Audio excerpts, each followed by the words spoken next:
Good to go. Thanks all of you for coming. And today we go to something this very practical, forgiveness.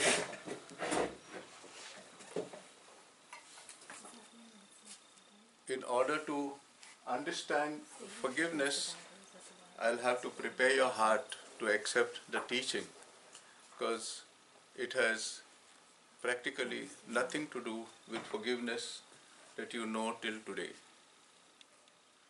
So that is why you require a little preparation for the new status of forgiveness that will be offered to you. So, we'll start.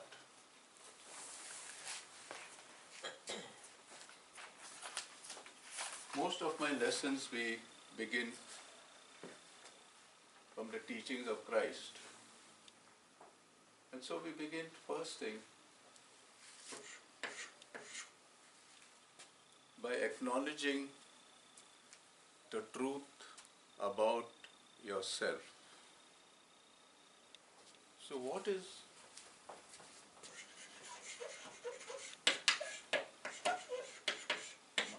my truth? And the truth about yourself, if you can put your mind around it, it is something that is indescribable. No one in this world can describe you. No one. No one in this world can say anything about you. No one. The human mind has not yet learned how to describe you. So, all the things that you know about yourself, all the things that the world has told you about yourself, now make a nice heap of it and set fire to it. It's over. All that you knew about yourself, all that your grandfather told you about yourself, all that your culture told you about yourself, all that the church told you about yourself, all that religion told you about ourselves, it is time to throw it out. And why do I say that? I say that because you have come from a creator.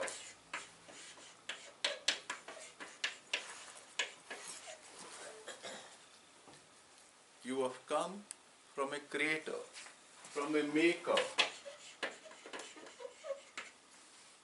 from a father. This is from where you have come from. And who is this? Who is your creator? Who is your maker? Who is your fabricator? Who has knit you in your mother's womb and put you together? Who is your father? Who is the one whose genes you have? It is the indescribable God. Even God does not, even the word God does not adequately describe it, just a sound, God. But the reality is mind-boggling because it cannot be contained in a word. So you have come from a source that has no words. You have come from a source that is indescribable, and because of that, you are also the same. So, if you look at the tree out there, the tree came from the seed of another tree, and that came from the seed of another tree. Therefore, that tree is exactly like the tree from which it came.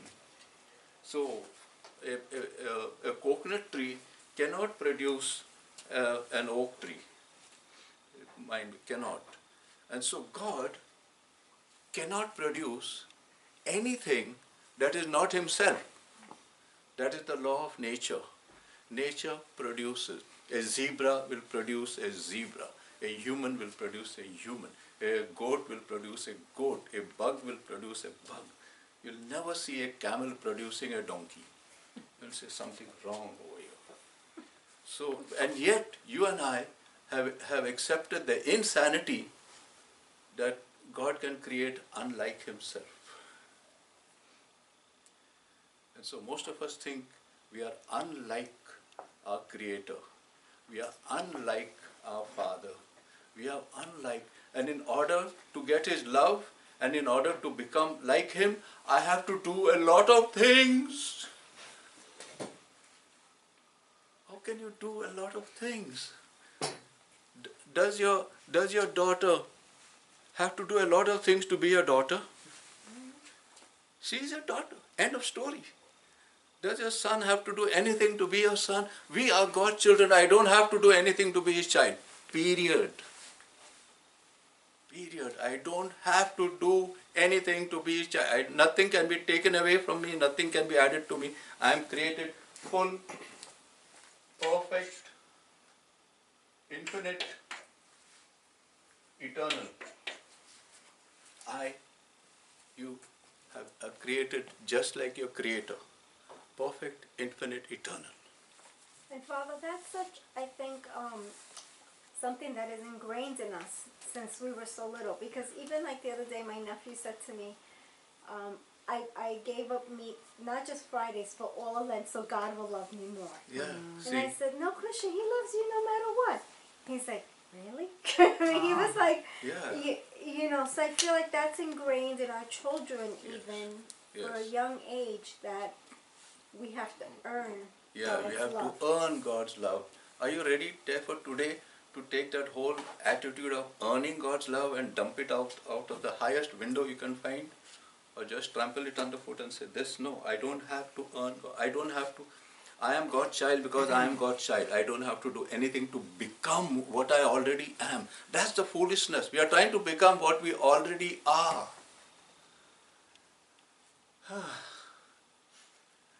And that makes our voice a terrible mess. That makes our life a terrible mess. Trying to become what I already am. Can you see the insanity of that?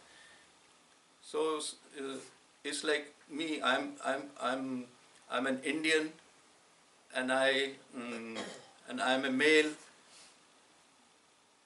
So I'm trying to become a male. It's as foolish as all that. I'm trying to become an Indian. So you'll say, Father, Father lost his nut, I think, he's gone off. Because we all know he's an Indian, but he's trying to be an Indian. So can you say that, put the same thing? We are all God's children, trying to be God's children. Insanity. So, stop trying to be what you are. Stop trying to be. With that, so much peace and everything. In human terms, therefore, exactly as God cannot be described, God cannot be perceived, God cannot be given a form, God cannot be conceptualized. There is no concept of God. Sit down in front of yourself. Look at your face in the mirror every morning and night, and meditate on that face and tell yourself, too long have I misjudged myself. Too long. I am beholding in the mirror the face of the child of God. Infinite, perfect, created according to His image. All those things. And for a long time, I went so crazy that I tried to be what I am. Can you therefore come into this context of just being free? I don't have to do anything to be God's child? No. So, getting into this whole attitude gives us so much freedom, gives you so much of ease, gives you so much of at homeness with yourself, that nagging thing that you have to do goes away. And one of the themes that will come throughout this spirituality course, we have to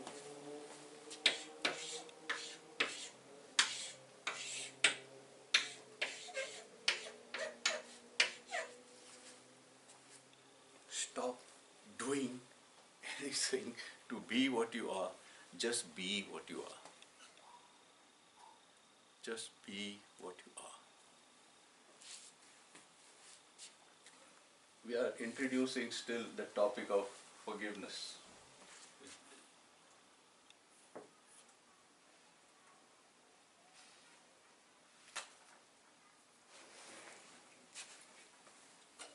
But because you and me, we have an egoic mind,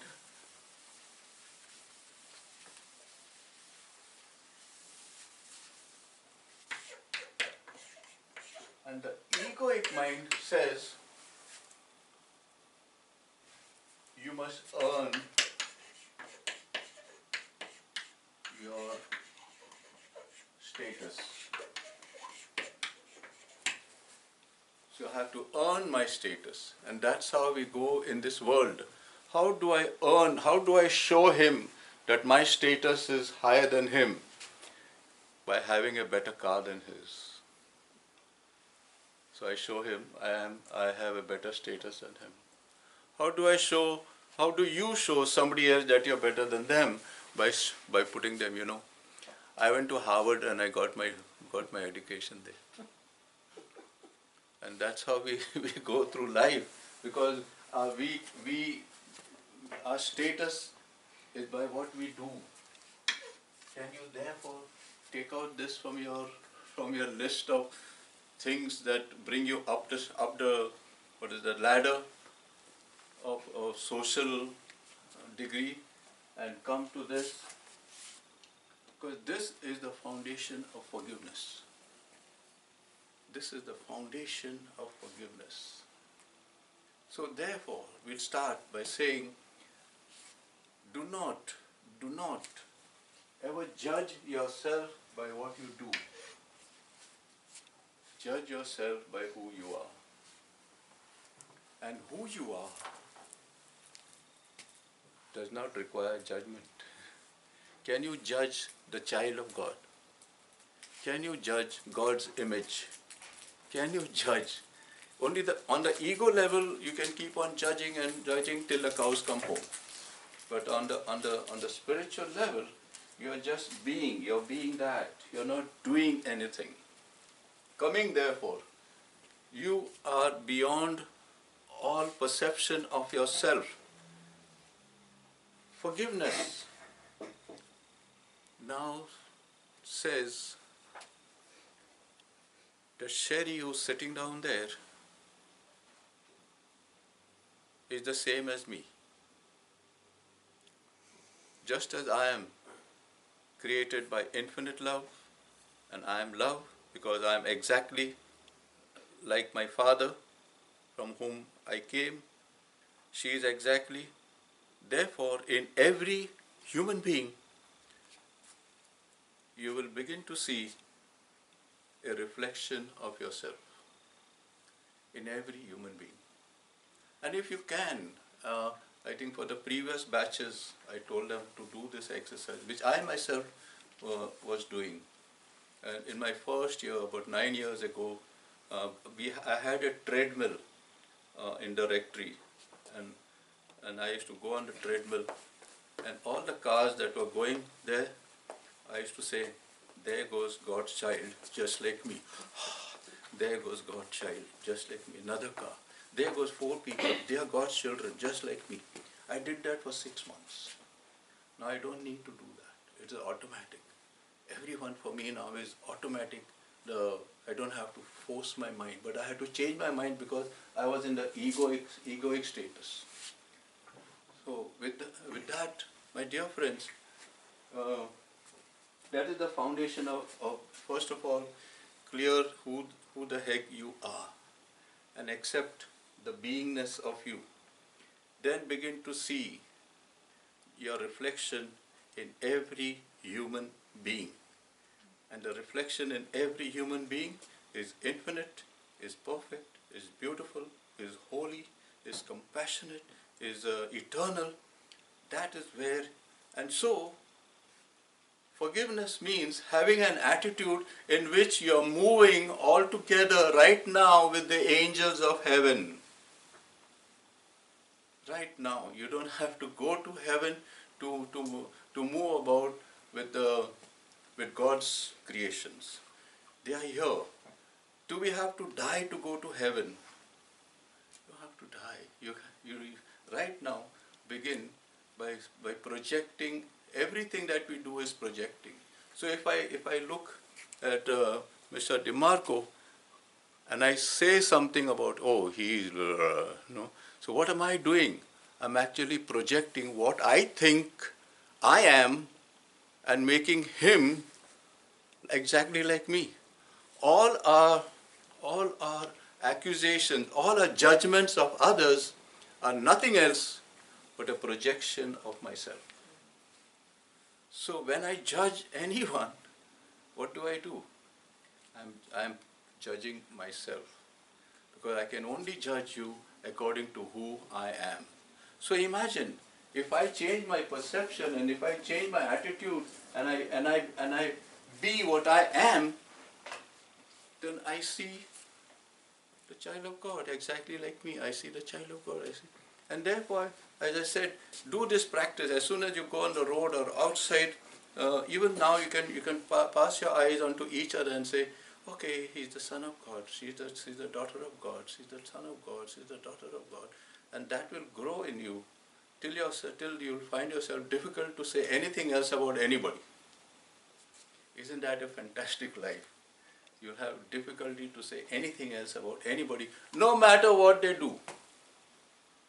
No matter what they do. I'll tell you how to deal with what they do in the remaining classes.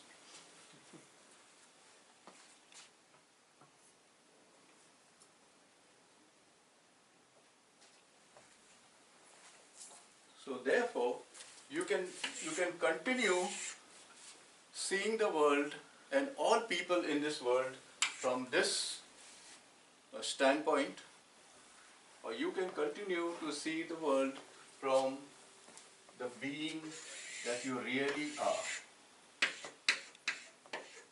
called child of God.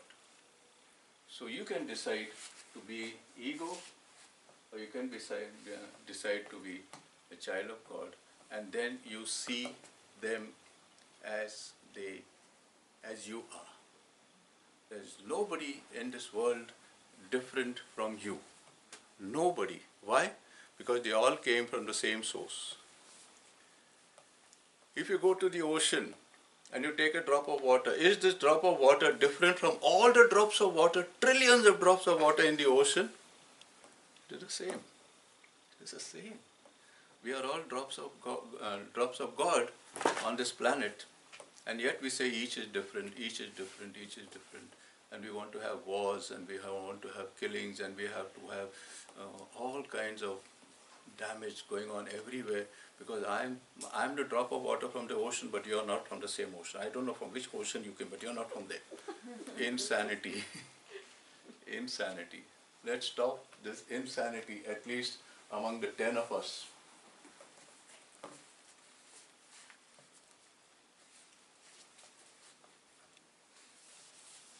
Any questions so far?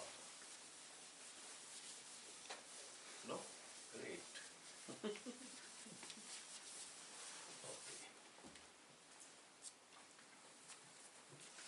When we go into this ego mode, we want to become what we already are. And in order to become, what do you have to do? You have to strive. To strive. Well, in order to become what you are, you have to go on pilgrimages. In order to become what you are, you have to fast. In order to become what you are, you have a long list. And at the end of it, because you did not do all of it, you end with a great medal on your shoulder. That medal is called.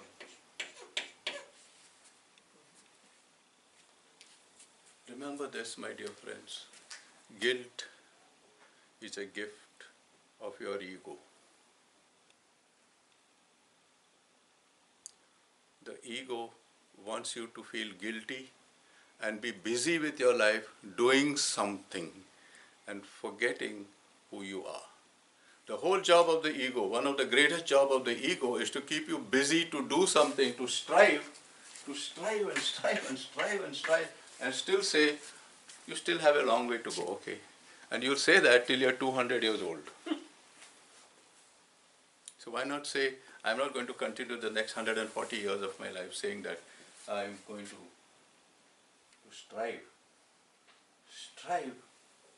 Besides giving us guilt, this striving gives us depression, gives us stress, gives us high blood pressure, gets our emotions all choked up, and makes us therefore live in this world a life with a life of poor quality. So living an egoic life is really a life of it's a life of poor quality. It's a life of no fun. It's a life of just one more day. Let's get up in the morning. Oh, one more day.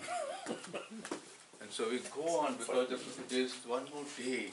What guilt is it going to bring in me? What striving am I going to do? What kind of stress will I encounter? What is going to happen? What is going to happen? What is going to happen? Am I prepared to face the tragedies of the day? And so we go like that. And that's the ego trying, and the ego says, don't worry baby, I'll protect you from all the tragedies, but be warned that you're going to get into trouble. So that's the game that we are playing with the manipulative ego who wants us to strive, so we'll never know the truth of who we are. And one of the most difficult things you might find is to stop striving and just being. So what is meditation? What do they sit down there? They're not doing anything. Just the breath is in their face. They're taking the breath in and breathing it out. That's all. They're just being. And my dear friends, it has got two sides of it. First of all, it can be the most difficult thing in your life, and at the same time, it is the most simplest thing to do, just to be. We have people who are striving,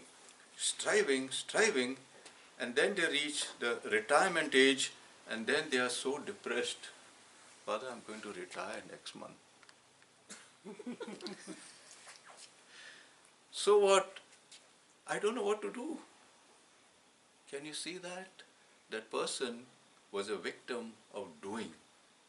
And so got so used to the doing, that life now has no value if I'm not doing something. Move out of that. And we teach our children from young age, do something. You're lazy. What you're doing, you're lazy. No.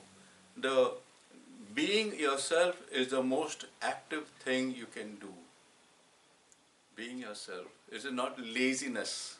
It is not laziness, because the moment you be who you are, what is God doing the whole time? He's just sitting down there. He's not doing anything. God is not doing. He's not manufacturing. He's not assembling something. He's not putting the stars together. He's just sitting down there and he said, okay, I want one galaxy.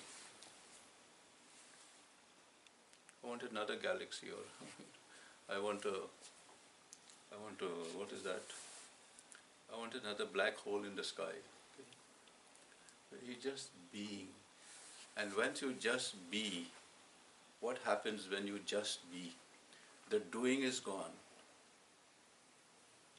Get this. When you just be, the doing is eliminated. And this is what happens. Creation comes out from you. Creation comes out from you, and you just want to know what the heck it is. You can say, I'm not responsible for that, but it happened. Then you're giving a chance for the voice of the Father and the experience of your deep inner self to create, and things will be created. You'll be able to say, like Jesus, let this water become into wine. And in a small way, maybe you will find it already happening in your life, but we are so insensitive to the workings of grace that we fail to see it. So now is the time for you to be sensitive to the workings of grace and see what is grace doing for me, and what am I and the grace of God creating right now. And in creation there is no doing. It's just a being. From God's being, the whole of creation comes. And since we are His children, from our being we create. Wow. So, instead of striving now, the ego strives. The child of God does not strive. What is the child of God? Its creation comes out from it. Creation comes out from it and comes out from it. And it sees its creation coming out. So, the child of God lives a life of allowing creation to happen through it, and allowing other people's creation to happen through it.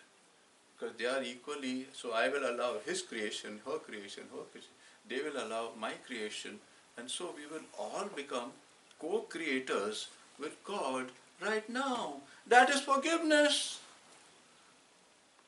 To become co-creator. So when I say that he's a co-creator by me, that means I have stopped judging him, condemning him for all the things. He's not.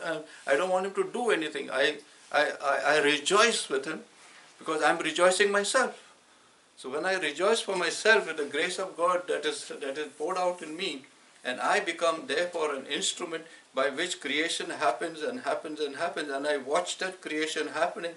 All that I have to do, no striving, no tension, no humiliation, no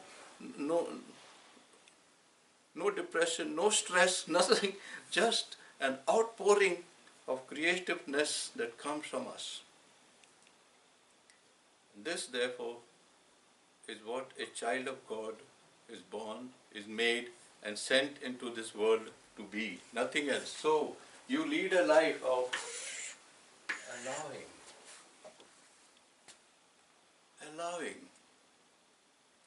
And to allow means, what's the meaning of?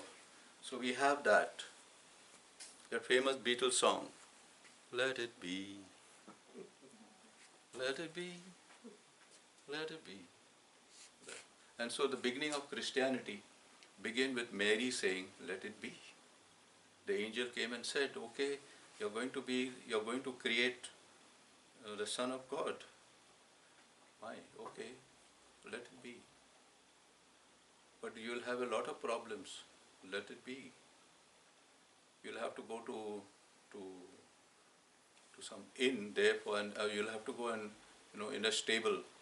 Let it be. Your son is going to die one fine day. Let it be. Let it be. Now, to the thing of saying let it be is not laziness. Some people will say, okay, let it be. I'm going to do nothing about it. No, it is a very active life in which it is an active life because you allow these things by being awake. The other way, when you say, okay, let anything happen, I don't care, at that moment you're gone to sleep and you're in an egoic state of mind. So to be awake means to allow To be in an egoic state of mind means to be asleep and to strive and to get knocked out. So, teach yourself therefore to be the child of God that is out from this way of life, to allow, and by allowing this, you begin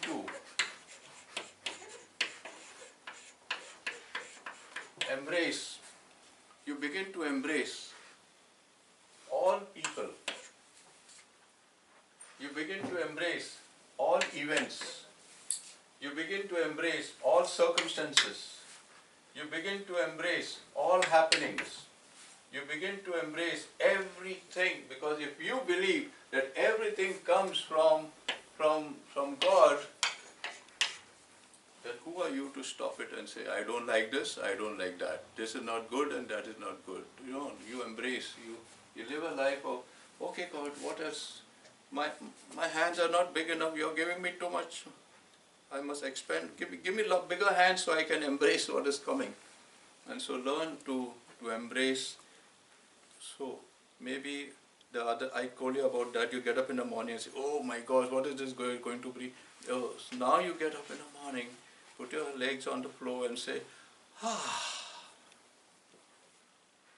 what am I going to allow to happen to me? So with that you're saying, I'm in control. I can allow or I can disallow. What am I going to allow to happen or to come into my experience today?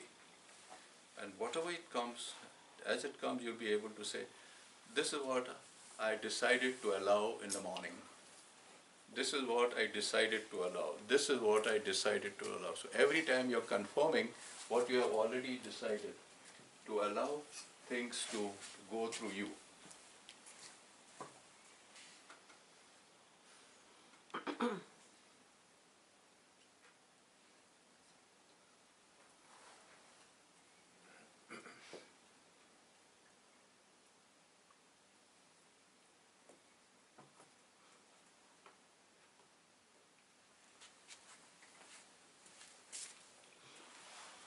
To embrace all things, it means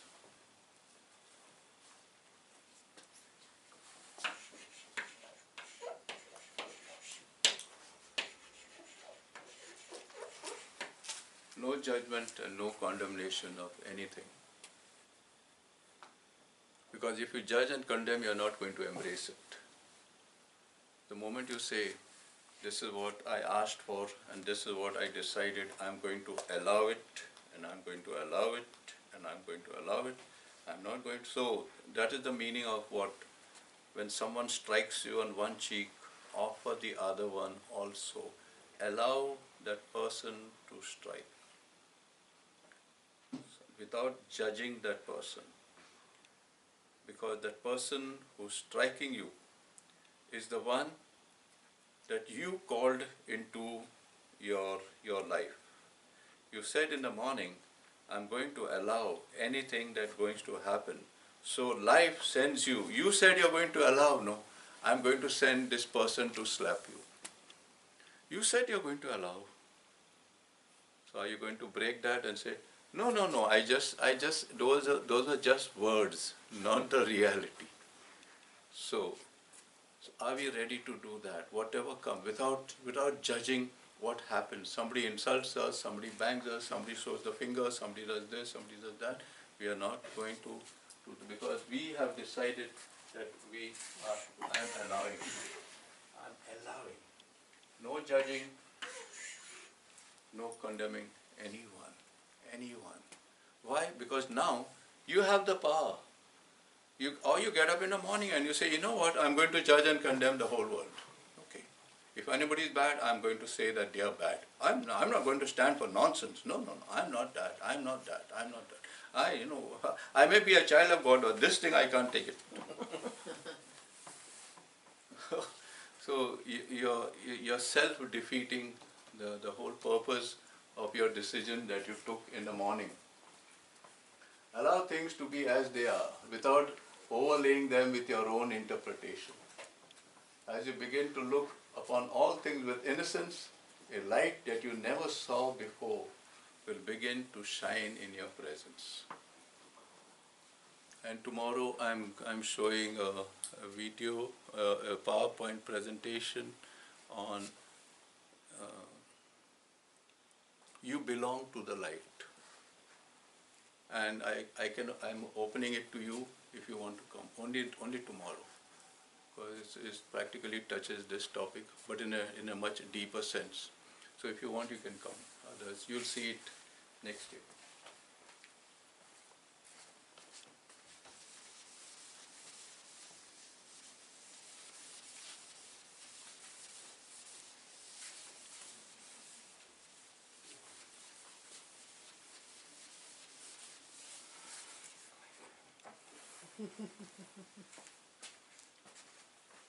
I allow you to laugh.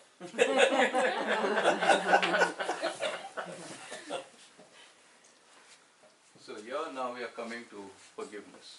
Forgiveness means to choose to release another from the projections you have been projecting upon them. It is an act of forgiving oneself from one's projection. Where is this item shown in the scripture? So that lady was brought before Jesus by 20 men, and they all said she should be stoned to death. What were they doing? They were all projecting their guilt on her. They were all guilty. So what did Jesus do? He bent. That means to bend in their culture means to really become inhuman. To bend. So Jesus bent, and then he wrote with his finger. He says, "Okay, Mr. John Smith stole $200. Mr. So-and-so has got 2 mistresses." And quietly he dropped the stone and went away.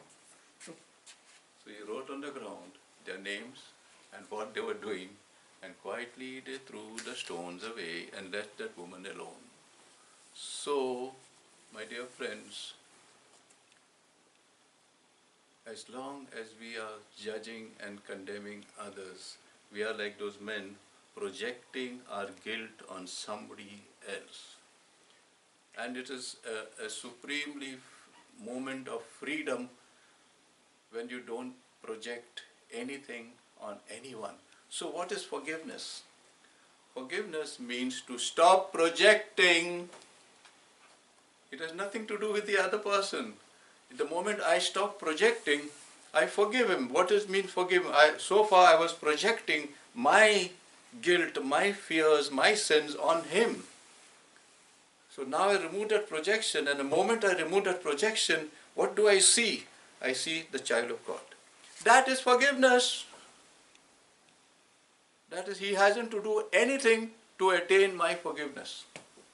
So that's the second exercise. That's the second exercise. So as you're going on a treadmill and say, that is the child of God. So what you're doing, you're removing the projections that you have there. Oh, that's an Irish guy, I think. He must be drinking in the car. So you remove your projection, and then you begin to see him as you see yourself, and you say, no, that is God's child. Condemnation, judgment removed. That is God's daughter. Boom, she's gone. She doesn't even know. But everyone that you do that, a vibration or change, the energy of transmitting that truth to that person vibrates in their beings. And somewhere something is happening. It is not just for yourself. The energy that goes doesn't remain only with you. You become, therefore, someone who is radically changing the people who God sends for you to say, this is God's child. And you say, okay, God, you have sent me this little girl going with a dog. You have sent that girl in front of me so that I may see your child. Thank you very much. This person you brought in front of me in order to see your creation. Thank you very much. Thank you very much. So that person is becomes beautiful and holy, and you who are doing that also become beautiful and holy. So what is forgiveness? Forgiveness is making the other person beautiful and holy without them doing anything to you. So far we had learned, my dear friends, that forgiveness starts from hurt. So I cannot forgive you unless you hurt me. Then I asked myself this question.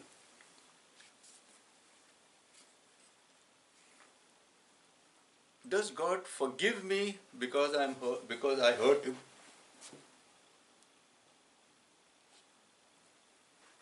Does God forgive me because I hurt him?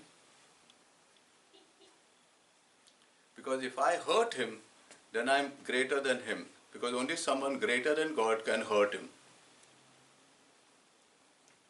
So let us not ever imagine that we can hurt God. Impossible to hurt the infinite majesty of God. He doesn't know. He looks at you as innocent. He looks at you as an emanation of himself. He looks at you and he sees that all the actions that you're doing, he's having compassion and saying, you're hurting yourself by these actions. You're not hurting me. God cannot be hurt in that standpoint. And therefore, if he cannot be hurt, then he cannot forgive. So what's the meaning of God forgives? God forgives means he has never stopped looking at me as his beloved child. And that's the meaning of forgiveness. I never stop looking at you as God's beloved child. And with that, I have forgiven you. Not because you have done something bad, but because I have withdrawn my projection from you. I did something bad. So every act of forgiveness is actually an act of self-forgiveness and saying, I'm sorry that I projected this on you. I'm taking my projection back. I'm taking my projection back. I'm taking my projection back. And that is in some level a kind of forgiveness. Well, sorry. Then why go to confession? Yeah. You're not going for confession in order to that because God has condemned you. No, but you're going to ask for his forgiveness. Yeah. So what you're saying so you're going to ask for forgiveness. So now what you're saying, oh God, continue looking at me as your beloved child. That is forgiveness. Others we used to go and say, oh my God, an act of contrition, Right. I hurt you. And Right. all. Forget about hurting him. You cannot hurt God. You cannot hurt God. So what should our confessions look like? Or sound like. So our confessions are a marvelous thing. So the confessions of the Catholics are so unimaginable that we have made a mess about it. Yeah. So let me see. So here you have your ego, which is living in you. And here you have the real self, which is a child of God. These two entities are within you. Okay, so far okay? Yes. So, these two entities. Now this one is holy, is blameless, is innocent, is infinite, is eternal, is kind, is beautiful, is loving. This one is unholy. This one is striving to do. This one is not non-eternal, was time. This one is in space. This one wants to do something. This one condemns others. This one judges others. So now, this one goes to this one and says, you know what, I can't live the way this is. I want to start again. This one tells this one.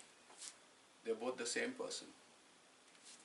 So when this one tells this one says, you know what, because this one is kind, no blame, nothing, looks at him and says, I embrace you. So in you, your higher self, which is the presence of God, embraces your ego and says, don't worry, you're a nut. Let's carry on again. And let's carry on again. Now this, therefore, when you go for confession, is your ego, and the priest who is there takes the visible manifestation of your real self. So, you got it? And then this real self, therefore, through a formula, like the act of contrition, and then this one does the act of contrition, and this one does a formula. God, the prayer the priest says with your head. So these two, this is out, and the formula goes into practice. And this one says, I'm good enough. So this is confession. I hope I explained it. You all got? Everybody understood? Okay, you? Okay, because you're looking like that. Anybody? Because I want you to grab it. Yeah. I have another question, if it's okay. With the vocabulary, you have mentioned a few times that we should erase certain things like good luck and expressions like that. Yeah. So what about the expression saying, I feel hurt when you do that? Yeah. Like you approach someone, maybe not to forgive or condemn, but to guide them in the relationship. Yeah. Is that also something you would like us to erase from our vocabulary? That is on the ego level. On the ego level, so you have to realize that you are speaking to that person. Okay, whatever you said, what did you say?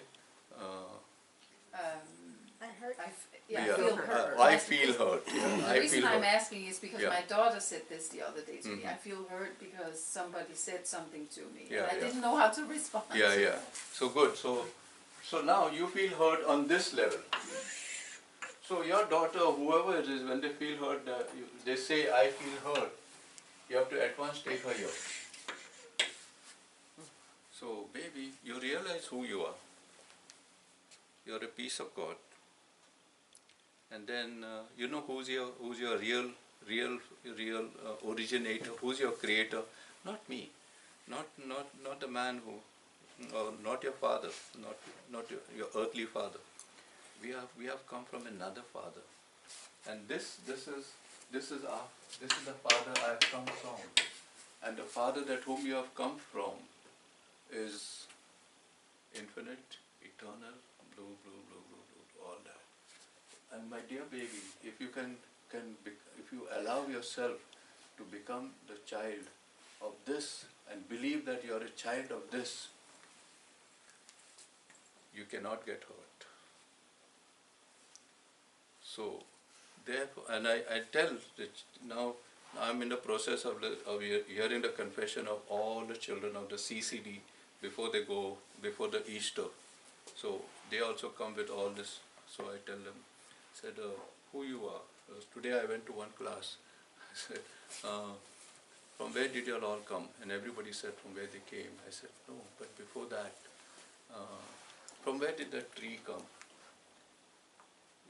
And from where did this table come? From where? So they tried to give me also. I said, did not everything come from the Big Bang? Oh yeah, everything came from the Big Bang. So therefore, if the tree came from the Big Bang, and this table came from the Big Bang, and you came from the Big Bang, so we are all children of the Big Bang.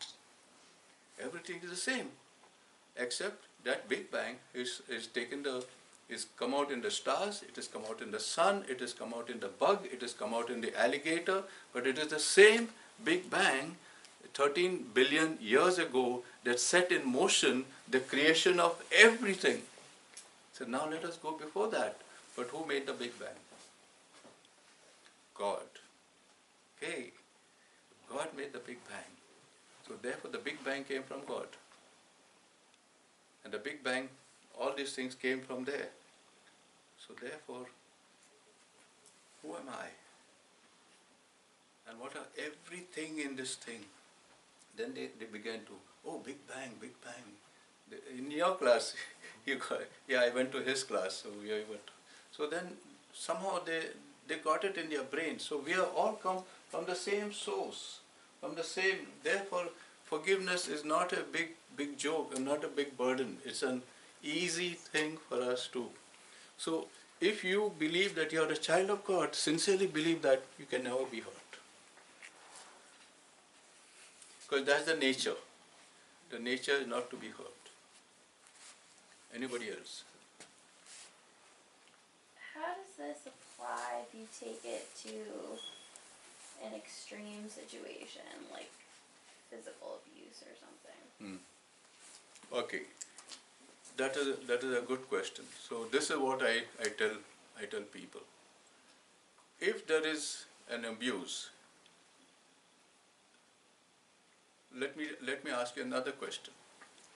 What will you do? You have spent a lot of money and built a house somewhere there, okay, and you have got a nice husband, you're planning a family, etc., and everything is so hunky-dory. You love that house, you love the backyard, you love it. It catches fire. What are you going to say? I'll cling to the house even if it's on fire. So when you have a trauma, when you have abuse, are you going to embrace that person and say, continue doing it, or are you going to run from the house that is on fire? Yeah. So this is the answer. So when all questions of self-abuse or abuse by others or whatever, you have to gently leave that person and say this. Otherwise, you are falling into you are becoming fire with that fire. We don't have to be. And so many people, with a wrong understanding of what love is, are juggling fire. Carrying on with toxic relationships. In our parish, we got quite a few people carrying on with toxic relationships. When I see them, I move, my body shakes. Like I said, poor woman, a poor man, they are in a toxic relationship, and I wish they would come to me, I would show them the way out. But they have to carry on their own journey, and I have to carry on my own journey. So move out from toxicness as soon as possible, and then what do? So you move out first, then you call the 911. Then you go and help, and then you go to put off the fire, because you still love the house. And then in the house that is all, half burned, you go and remove all the valuable things. So therefore, go away, and then from far, regain your strength. Go to the ICU and all, regain your strength, and then see that the fire is put off, that toxicity is gone, and that person has changed, etc., etc. Then you go back and salvage whatever is left and carry on your life somewhere else. Okay? With this, we close. Thank you, Father. Thank you, Father.